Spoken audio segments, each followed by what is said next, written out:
Welcome back to Pen and Paper Economics. What I want to do today, or in this video, is make a defense of masks and isolation. Now, I want to start off right away and say that this is not a defense of mandatory masks and mandatory isolation.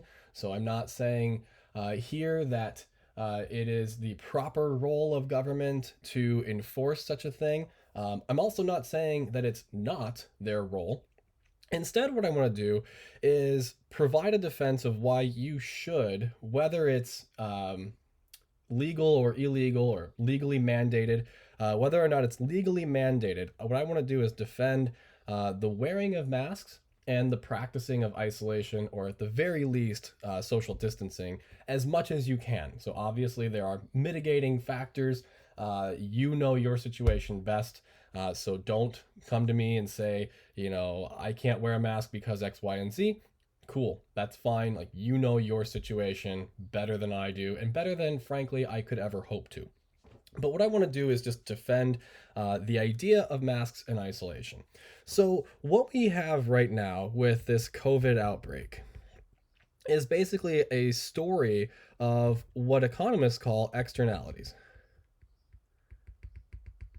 Now, externalities are fairly well understood in the literature, right? An externality is a cost or a benefit, it could be a benefit, that is imposed or conferred upon someone else as a result of your activity. So, the canonical example of a negative externality is pollution, right? So, when a factory exists, what it does is it obviously produces, some sort of a product, right? So there is a buyer of that product and there is a seller, the factory or producer. Okay. And so by the sheer act of those two people interacting, pollution can be expected to come out, right? So we think about like a car, or let's actually make an even easier one, an airport, right? So I know we're not traveling right now, but back in the days before this pandemic and everything, people would get on airplanes and they would fly from city to city, right? So the airline industry produced these things called airline seats or airplane seats, and the travelers, who are the customers, would purchase them, and then they would travel from point A to point B. Okay, and we obviously know that that's not the end of the story. The neighborhoods around the airport would suffer, both noise pollution, air pollution in the form of exhaust from the airlines, right? And so we have sort of, the traveler, and I'll call this person the traveler. We have the airline, right? And then we have like a neighborhood of homes, off to the side somewhere. And because these two people are interacting, so this person sends dollars, this person sells tickets, right? The effect of this exchange is to produce, smoke that makes these people here, sad, right? So these people, I don't know if I can draw small enough because I did not do prior thinking.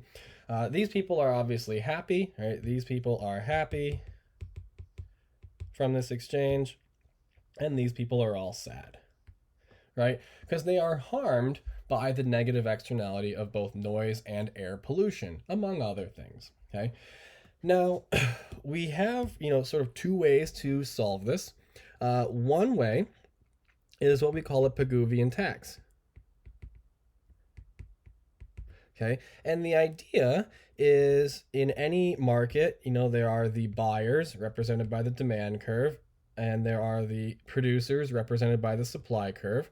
And if you've taken a microeconomics course, you would also know that these are equal to the marginal benefits and that the supply curve is the same as the marginal cost curve. And the idea is that when there are negative externalities, what that means is that there is a private cost and a social cost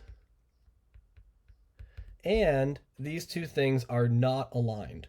So what you have is a social cost curve that is up here, right? So we could call this social supply curve, right? And this would be the private supply curve. And so what we have is a situation where the private actions of people fail to take into account the full social costs of their actions, right? So you and I, when we go get on an airplane, we might not think about the fact that we are polluting the air with both noise and air pollution, and that other people nearby would be negatively affected.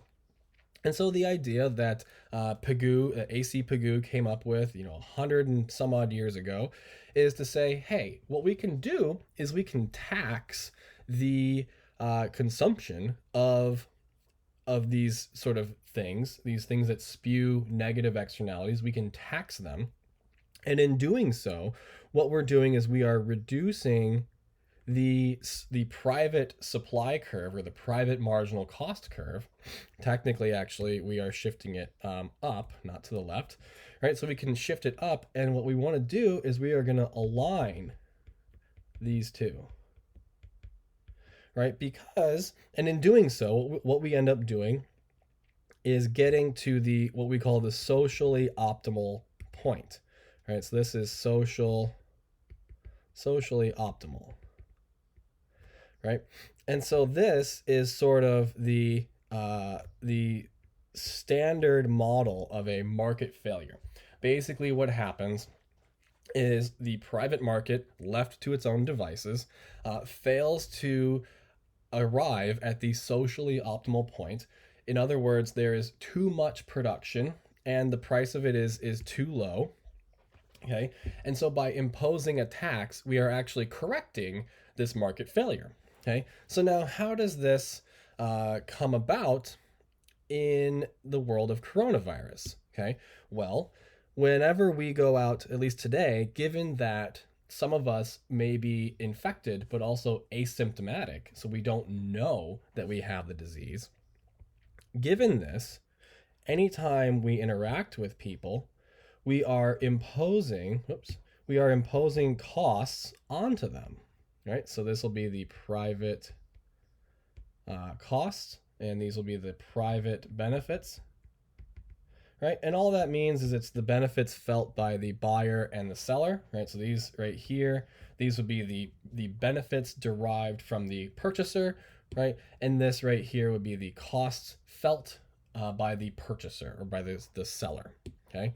And so what you've got is a situation where when I go buy something, right, that's imposing costs on other people.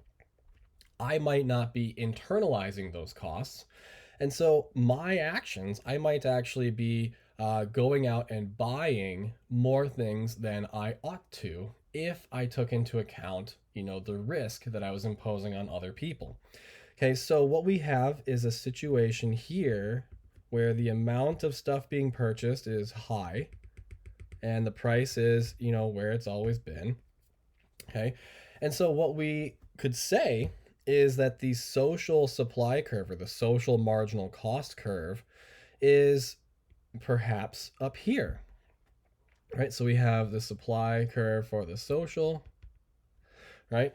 And so maybe one solution would be to impose some sort of a additional tax on consumption, right? So we tax you extra for going out and consuming things right now, right? Perhaps we raise the sales tax. Perhaps we just enact a new tax called just you went out and imposed costs on other people. And what this would do is it would, at least in theory, and it seems to make sense, that if I raised the price of, goods at the store, people would buy fewer goods, right? And the price, would obviously go up, reflecting the additional tax. So why don't we do something like this? why are we not using this tool to sort of reduce this externality, right? Because this seems to fit exactly what we want to happen. We want people to go out into the stores less frequently so that they risk fewer people's lives and fewer people's health by their consumption. So why don't we do this, right? So why haven't we done this? Okay. To my mind, I can think of a few reasons, right? So one reason is people do not like higher prices. Okay. Just in general, we don't like higher prices, and we especially don't like it when someone tells us that the price is just going to have to go up. And what would happen if we enacted this sort of a tax to try to combat coronavirus is prices would go up. And so that's a bad thing. Now, we might say, as scientists or anything like that, we might say, listen, I understand that this is painful. However, it's necessary. It is the medicine that we need to take given the times that we're at. So, why aren't we saying that? Well, two, it's an election year.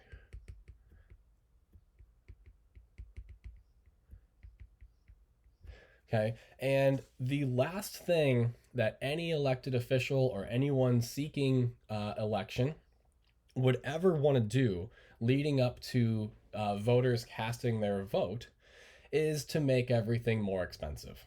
Okay.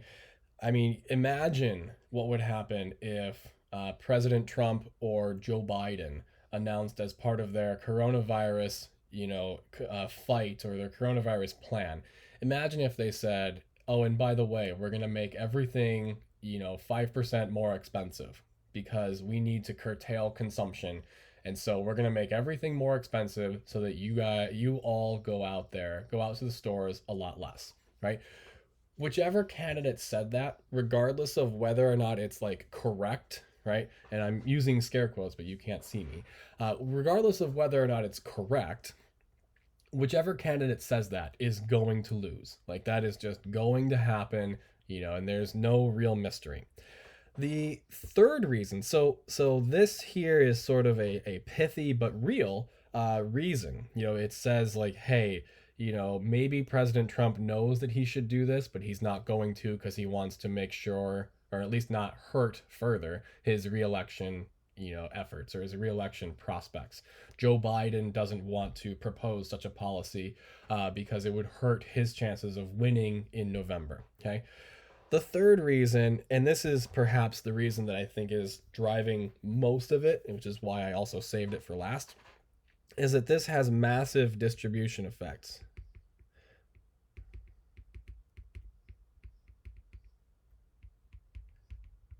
And frankly, it's likely to be regressive.